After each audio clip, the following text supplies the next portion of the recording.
लेकिन अब क्षत्रिय भी तैयार है सपा से लड़ने के लिए।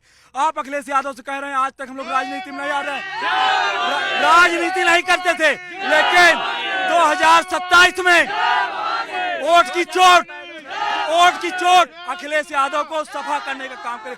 जय भवानी।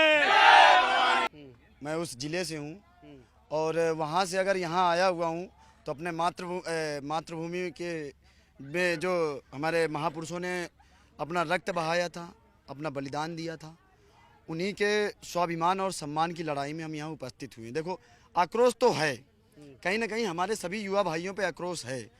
ये जो रामजी लाल सुमन ने जो बयान दिए हैं, ये जो अपमानजनक टिप्पणी किया है, तो हम ये पूछना चाहते हैं मीडिया के जरिए समस्त देशवासियों से और समस्त देश के उन नेताओं से जो हमारे राजपूत समाज के नेता हैं, क्या उनको इतनी अकल नहीं है, क्या उनको इतना ज्ञान नहीं है क्या कि आखिरकार उनके आगे भी क्षत्रिय लिखा जाता है। जब वोट लेना होता है तब तुम राजपूत का इस्तेमाल करते हो, और जब वोट मिल करके तुम सदन में जाते हो वहाँ पे इस तरीके की अभद्र भाषा का उपयोग किया जाता है। क्या तुम लोग वहाँ खड़े होकर के इस चीज़ का औक्षेप नहीं लगा सकते हो?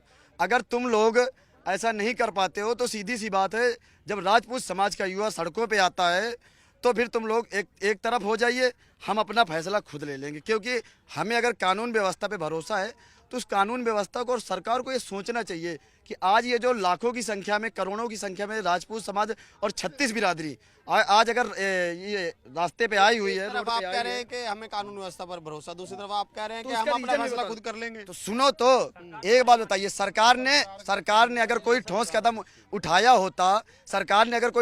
उठाया होता, तो क्या आज हमें यहाँ आना पड़ता? आप सब लोग बताइए, आप भी बताइए, आप एक बात बताइए, आप भी इसी देश में रहते हैं ना, आप भी इसी देश की रोटी खाते हैं।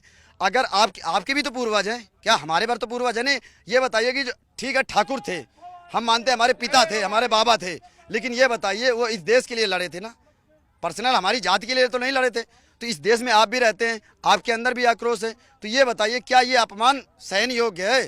भाई मैं सहन नहीं करूँगा। जिस दिन मिल जाएगा रामजी लाल सुमन, ईंट का जवाब पत्थर से दूंगा, याद रखना। और सुनो रामजी लाल, अगर हमारी बात सुन रहे हो तो कान खोल कर सुन लो।